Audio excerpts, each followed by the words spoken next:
Well, hello, my little VHS rentals, and welcome to day 7 of 31 films of Halloween. So, you're probably wondering why I'm in this weird blue light.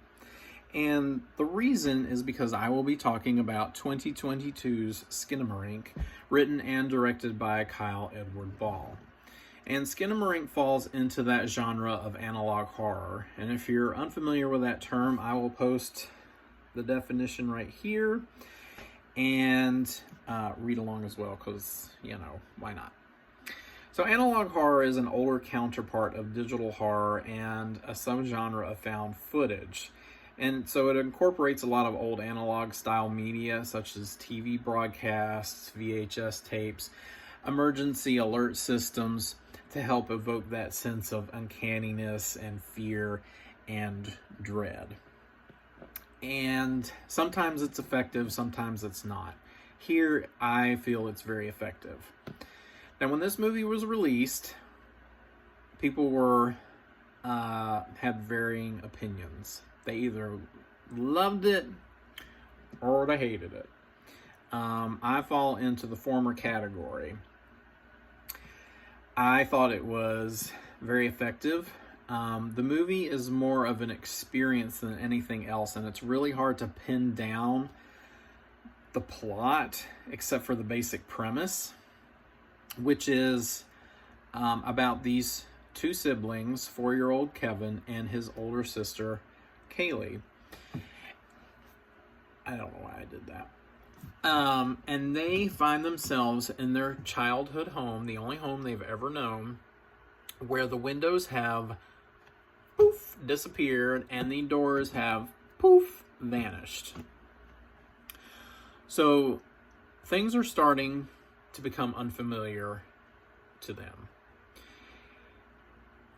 And then we find out that mom and dad are acting kind of strange as well. Now, rather than freaking out and getting overly alarmed, the kids decide to settle in for some cartoons. And there's a lot of things that happen in this movie. And there's a moment where we start to hear this creepy, low, almost demonic voice beckon Kaylee to come upstairs. Kaylee, don't do it, girl. It's bad news up there. It's just bad news. Don't do it. But, Kaylee's a little kid, and it sounds like her dad, so she goes upstairs. So when she goes up into her parents' bedroom, she finds her dad sitting on the edge of the bed. We don't see his face. In fact, we don't really see anybody's face except for brief moments of family portraits on the wall. The kids, we mostly just see their legs and feet. We do see the back of Kevin's head as he's sitting in the hallway next to a nightlight. So Dad's face we never see. And when Kaylee approaches him, he tells her to look under the bed. No ma'am. No ma'am, turkey and ham. I would not be looking under the bed. But Kaylee does look under the bed. She doesn't see anything. And the camera pans back up to her father. He tells her to look again. So she does. Girl, you need to learn after the first time. Don't look under that bed. So she looks under the bed. She doesn't see anything. When the camera pans back up, her dad is gone. And now her mom is sitting on the other side of the bed. And all we see is the back of mom's head, kind of hunched over. And dad has vanished. We don't know where he went to. So mom tells Kaylee that she loves her and Kevin very much. And then she requests her to close her eyes.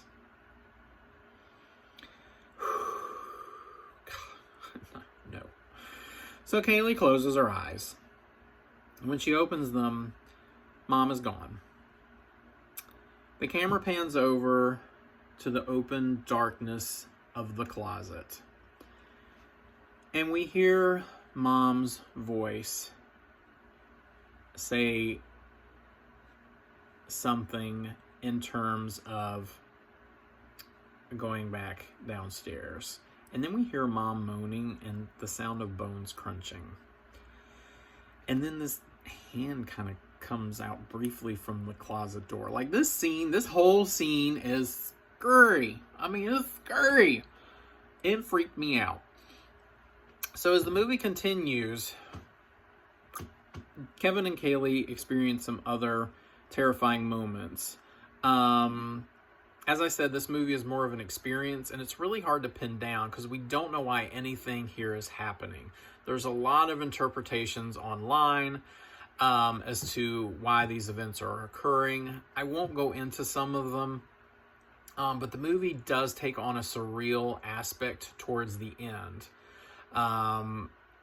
where we feel like Kevin and Kaylee are stuck in some sort of limbo that is on a constant loop.